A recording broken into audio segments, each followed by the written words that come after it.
we delay the start of our scheduled program to bring you a bulletin from CBS News.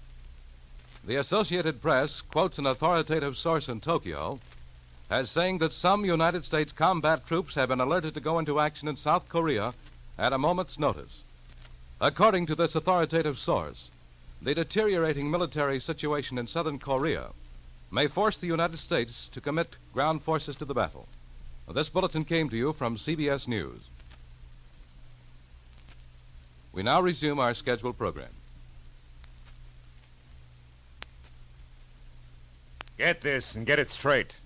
Crime is a sucker's road, and those who travel it wind up in the gut of the prison of the grave. There's no other end, but they never learn. Wrigley's Spearmint Chewing Gum, the refreshing, delicious treat that gives you chewing enjoyment, presents for your listening enjoyment Raymond Chandler's most famous character in The Adventures of Philip Marlowe.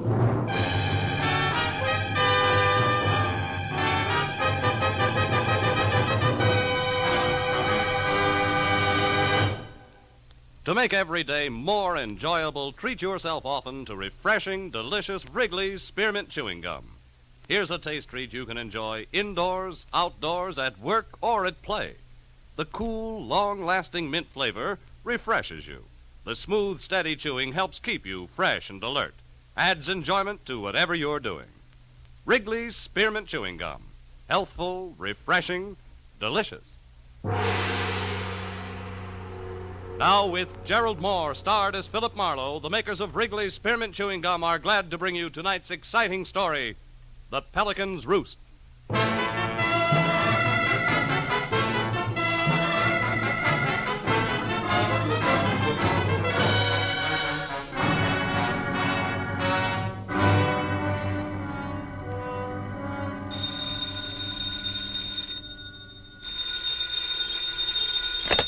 Hello, Marlowe speaking. Oh, Phil, thank heaven you're home tonight. Lynn? Yes. Lynn Russell? Uh-huh. Oh, baby, when did you get back to town? Yesterday. Phil, listen, I'm at Eugene's. It's a beauty salon in Wilshire just west of La Cienega. Yeah? Come over here right away, will you? Me? To a beauty shop? You've got to help me get out of here. Oh, what's the matter, kid? Got your head caught in a dryer? Phil, please, I'm serious. I'm scared. There's a guy waiting for me outside, and when I leave here, I'm afraid he's going to try to kill me. Now, look, this isn't just for laughs, huh, baby? Phil, this time I'm not fooling. This man's crazy. His name's Ward Erling. I had a few dates with him once. He was in an accident 3 months ago, just before I left on my cruise. He's supposed to be in the hospital right now, but he isn't. He's here, just waiting for me to leave. Yeah, but Lynn, Look, I'm not asking a favor, Phil. I'm hiring you. Okay, baby, it'll take me 15 minutes to get there. Oh, thanks, Phil. I'll wait till I see you walk by.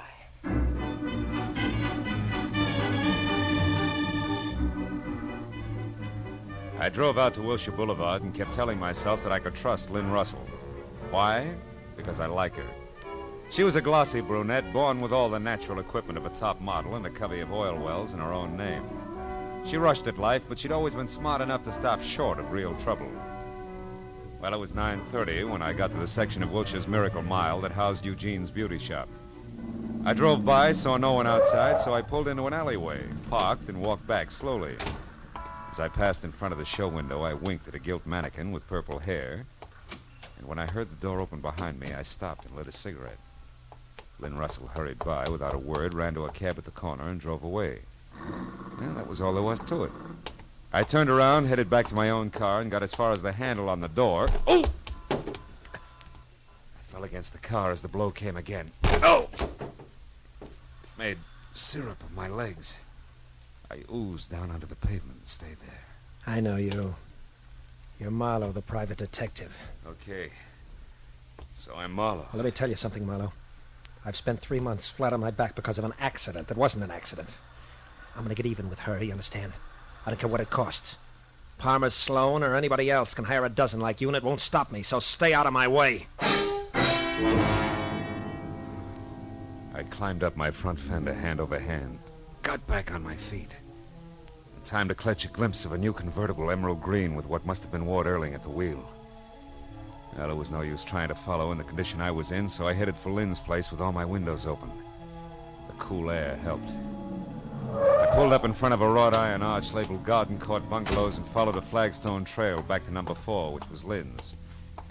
I felt almost normal again, until I saw her front door. It was standing half open, framing a man against the dark interior who was trying his best to see inside. This time the advantage was mine, and I took it. Take your hands off me. Get inside. Oh, just a minute. Get in. Now turn on the lights. Lynn. I doubt she's home. Miss Russell is not in the habit of sitting around in the dark. Oh, you know her habits, huh? I do. And you? I know she has bad taste in men. I wonder if I should resent that. You don't qualify. What are you to Lynn? When she wants someone to help her lift a martini glass, she calls on me. We've been going on like that for years. Just tell me your name, Junior, and he's off on the small talk. My name is Sloan, Palmer Sloan. Now it's your turn, Mr. Muscles. Never mind. Lynn! Lynn! By what right are you snooping around like this? Just who are you, anyway? Here. Here's my card. Lynn hired me tonight. Oh.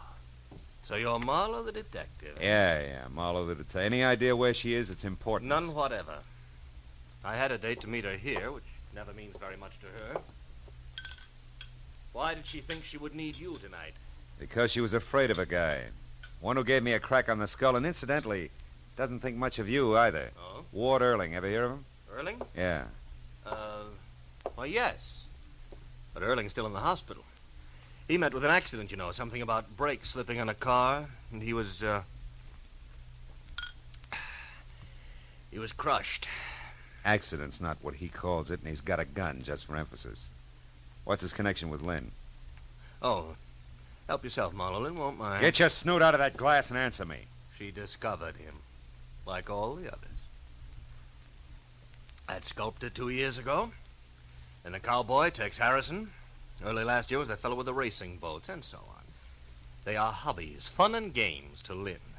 She's got too much energy, far too much. What's the difference with Ward Erling? Well, he fell in love with her. Oh. It was charming. And then he wouldn't be brushed off, told off, or bought off. She tried them all. So? She left. Ran out, took a cruise. He wanted to marry her, simply wouldn't take no for an answer. Imagine that. Those two belong together like scotch and kerosene. You know, you sound a little like you're in love with her yourself. Maybe I am. Oh. But I know my quaint little position in her life. I'm her errand boy, Marlowe, nothing else. And you don't care how dirty your hands get? What do you mean? Skip it.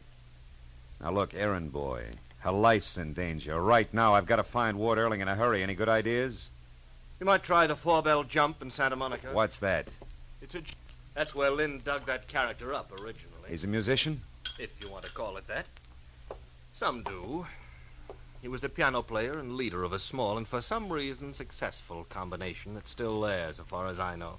Yeah, and one more thing. Lynn left here in an awful hurry. She might be looking for you. And I might later, too. Now go home, wherever that is, and wait. Why not?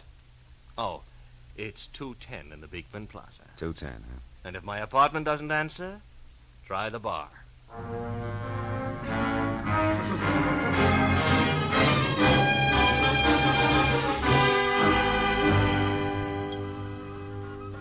When I pulled onto the parking lot at the 4-bell jump, the first thing I saw was the nose of the emerald green car Erling had been driving peeking out from the side of a building. I checked it and found out it was registered to one William Freeman. Well, that meant nothing, so my next stop had to be inside. The club was a low-ceiling mixture of dusty fishnets, the smell of bad bar whiskey, and noise.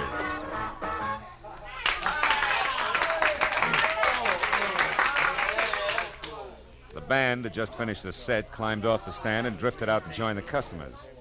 I saw the name Howdy Bub Freeman stenciled on the bass drum.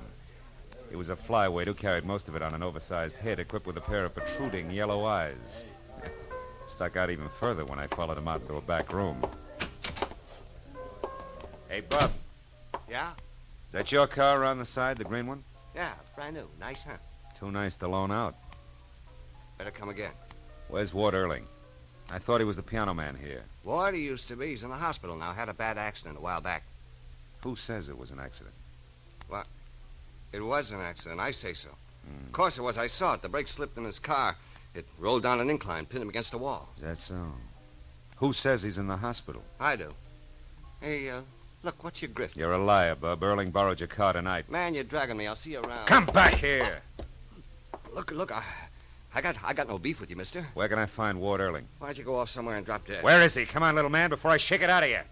You look like you shake awful easy. Where's Erling? Wait a minute. I don't know. I swear I don't. I don't care if he used my car. I didn't know it. He's a bring-down, a spook. Keep going. He blew his cork over some society doll. It practically wrecked our combo we've been working 5 years to build up. Also, it broke the heart of one very sweet kid. Maxine's so gone, she'd scrub floors for Ward, and he couldn't see it. I'm disgusted with him. Maxine who? Where can I find her? Now look, little man, do I shake some more? Maxine Majesta. That's better.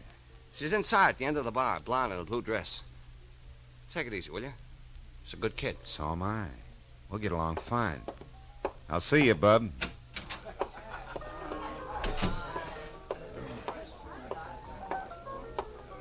What'll it be for you, mister? Scotch.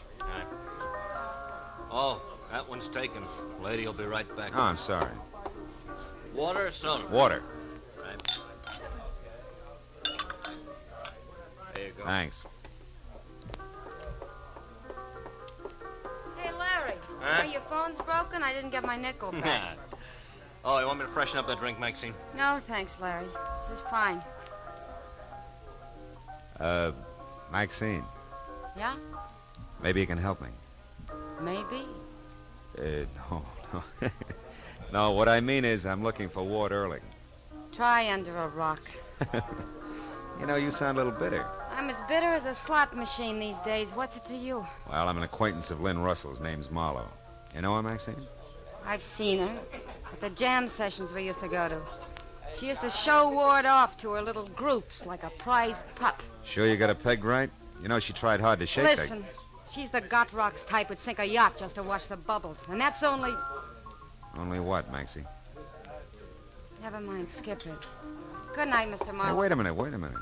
Don't I get to buy you a drink? Some other Tuesday. Good night. I watched her as far as the door. Decided to go after her, and then I caught the bartender giving me a very cold eye. Didn't thaw any as I downed my drink and saw him high-sign the bouncer. Looked like my welcome was wearing thin, so I went outside, sat down in my car, and tried to figure out who was covering up what. But I only got as far down the list as Palmer Sloan. It had come from the back room in the club. I was a poor third in getting to him. A waiter in a white apron and a fat sax man both beat me. Over here, Manny. Here. Hey, it's Bob Freeman. Holy cats, what's wrong with him? He's been stabbed. Yeah, there. In his neck. An ice pick. Bob, who did it? No use, fella. He was gone before he hit the floor. Whoever did that to him got him dead center.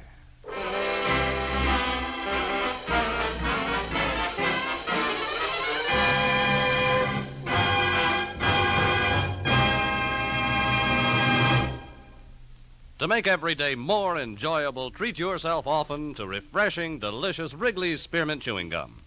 The lively, full-bodied, real mint flavor cools your mouth, moistens your throat, freshens your taste.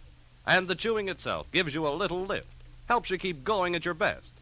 So for real chewing enjoyment that's refreshing and long-lasting, always keep Wrigley's Spearmint Chewing Gum handy. Healthful, delicious Wrigley's Spearmint Gum will make every day more enjoyable. Now with our star, Gerald Moore, the second act of Philip Marlowe and tonight's exciting story, The Pelicans' Roost.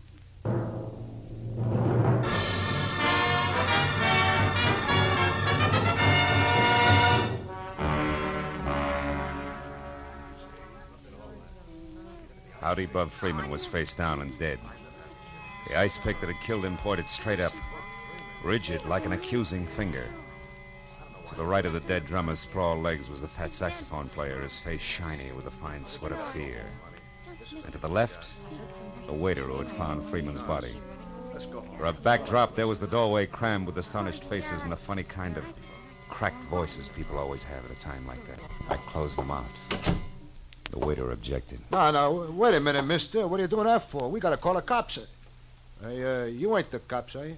No, I'm a private detective. Name's Marlowe. Well, that ain't good enough. We gotta get the law Shut about up, this. Dave.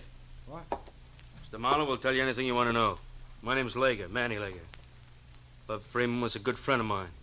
Even if he's the reason Ward Erling went to the hospital? What'd you say? that from my corner, Freeman dead only adds one way.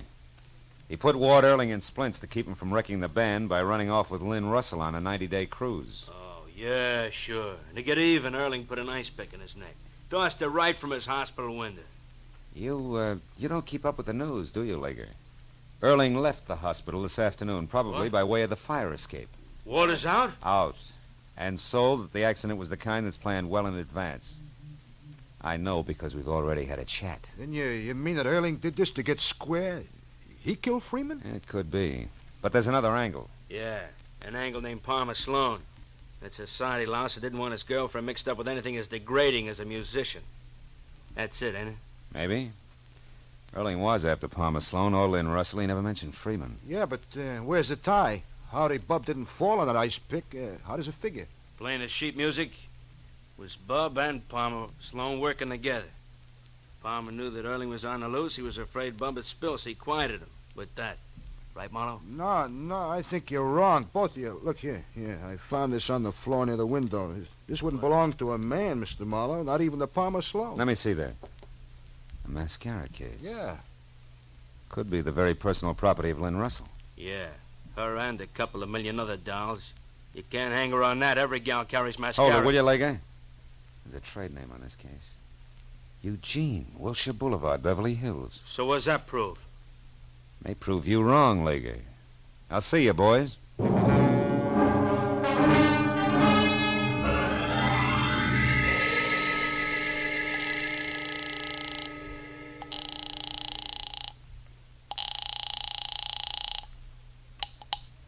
Hello. Marlowe, Sloan, have you heard from Lynn?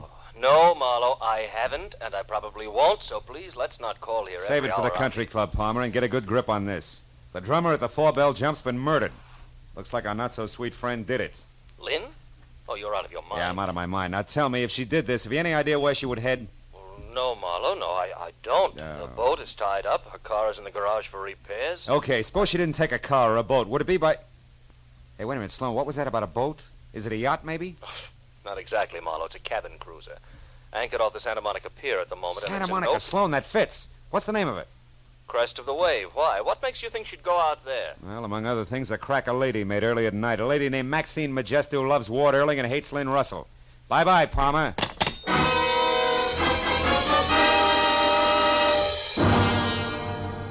I made it to the fog-veiled Santa Monica Pier in less than 10 minutes. Then was another 5 getting out to the breakwater that joined the end at right angles to form a protecting L for the 50-yard boats moored within. Boats that ran from the kind of sleek yachts that good girls stay away from to a leaky rowboat with a rusted outboard labeled Faithless. And all were moored in a series of slips connected up front by a narrow, wet catwalk that did not have a guardrail.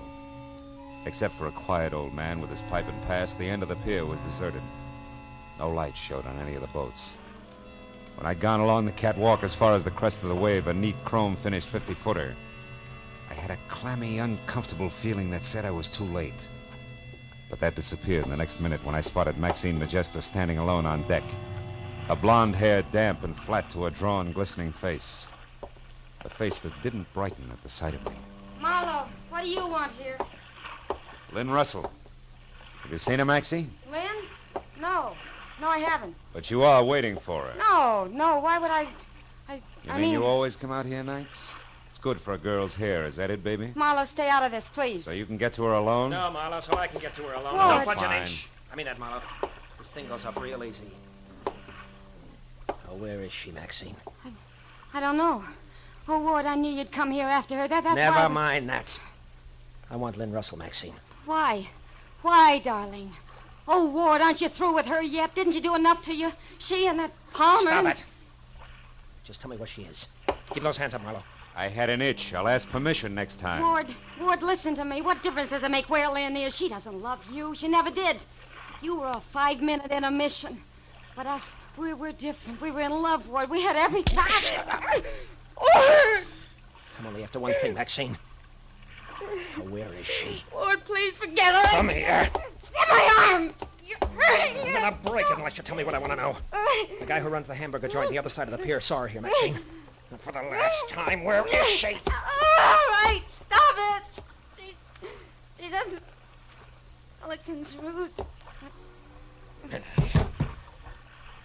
Nice going, Adonis. You got your answer, didn't you? Yeah. Just like I'm gonna get Lynn Russell. Hooray. State will be overjoyed.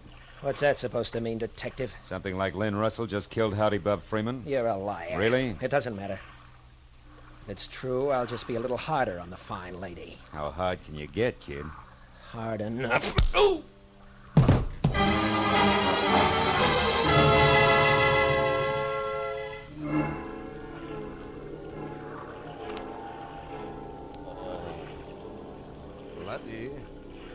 Laddie, come now. Here we go. Up to the sitting position. Too much blood to the head is bad now. Come, laddie, up we go. There we are. I'll be fine in a minute. Oh, there's quite the blow there. Yeah. Hey, take that light out of my eyes, will you? Oh, who are you? Oh, yeah. I noticed you out on the pier earlier. The name is Spoon, Elvin Spoon, but they call me Scotty. That figures. Oh. Scotty, tell me, where's the Pelicans' Roost? Was it a nightclub or what? A nightclub? Oh, no. It's far from that. How far? What is it? The Pelicans' Roost is the old fishing pier. In Santa Monica? Eh? A collection of rotting wood at the foot of 2nd Street? Aye, but what business could a man have there, laddie? The dirtiest. Thanks for your help, Scotty. Wait a minute. What be it? Something you dropped? Yeah. Something I dropped while being dropped. A mascara case I never really looked at before. Laddie, you seem so puzzled. Not puzzled, Scotty, just dumb.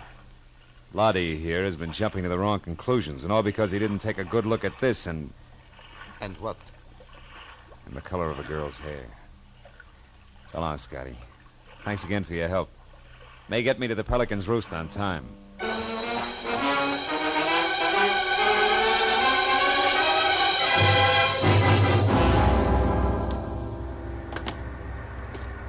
The nickname for the cockeyed assortment of barnacled pilings that complained with every surge of the sea and complained again with the undertow that always followed was no misnomer.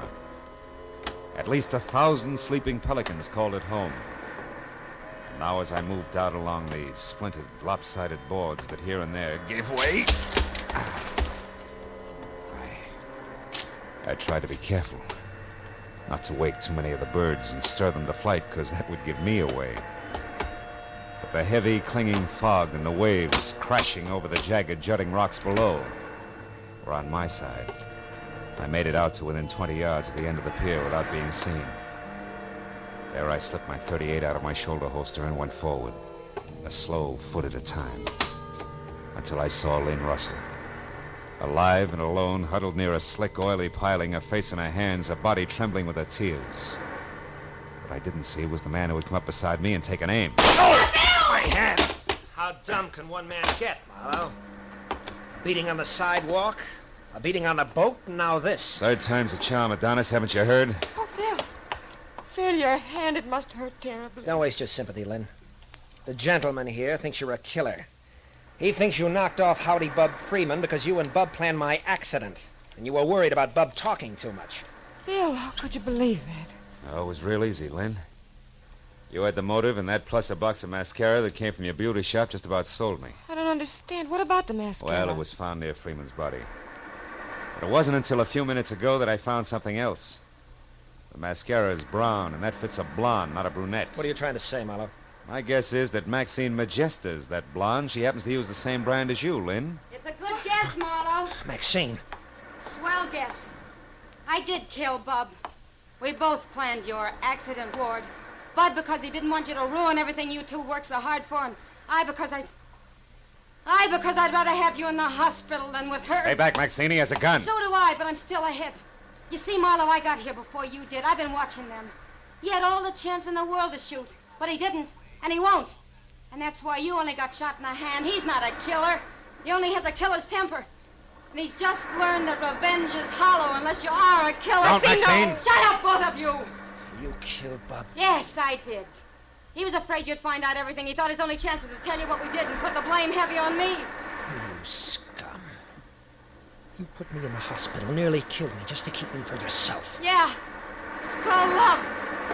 Stupid, wasn't I, Ward? Selfish. And I lost. I can't have you. Nobody...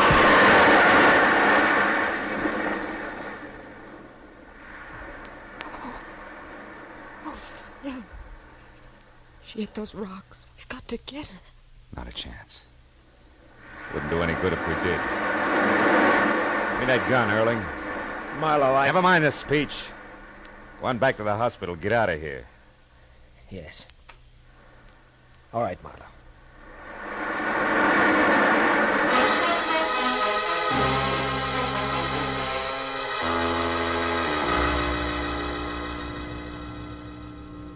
It was midnight when I called the Santa Monica police, and when all the paperwork was done, it was 3 in the a.m. Lynn and I drove by the old pier and sat looking at the rotten timbers. Tried not to talk about the poor kids somewhere underneath them. Lynn, Yes, Phil. how do you feel about everything? I don't. Just numb. Maybe that's the best way. Numb, anesthetized, insulate our hearts, our sensibilities. That way nothing can get to you. Yeah. Then just as we think we're all snug in cotton wool, life explodes the insulation, the heart ends the anesthesia, and we're back grabbing at brass rings. Phil, I want to go home. Okay, kid. But remember, there may not always be a way home.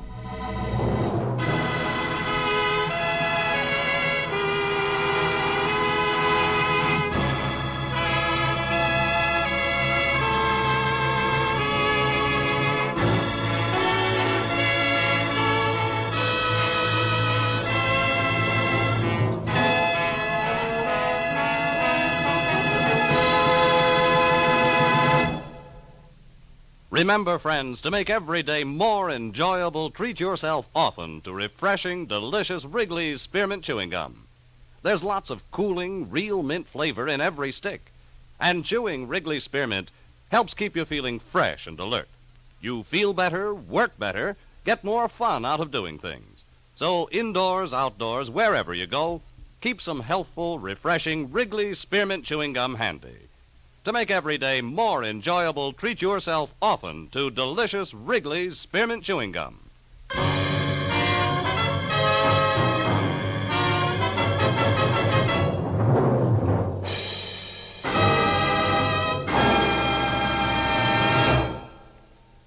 The Adventures of Philip Marlowe, presented by Wrigley's Spearmint Gum, bring you Raymond Chandler's most famous character and star, Gerald Moore. Philip Marlowe is produced and directed by Norman MacDonald and written for radio by Robert Mitchell and Gene Levitt. Featured in the cast were Lillian Buyeff, Larry Dobkin, Georgia Ellis, John Daner, David Ellis, Paul Dubov, and Jack Crucian. The special music is composed and conducted by Richard Arant. The makers of Wrigley's Spearmint Chewing Gum hope you enjoyed tonight's adventure of Philip Marlowe and that you're enjoying Wrigley's Spearmint Gum every day. We invite you to be with us next week when Philip Marlowe says... This time it was a big city, dirty from a trigger-fisted thug in yellow suede shoes. A lady's heart dropped in the gutter and a corpse in a Hollywood duplex.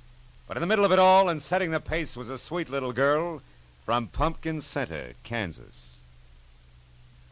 This is Bob Stevenson speaking, and this is CBS, the Columbia Broadcasting System.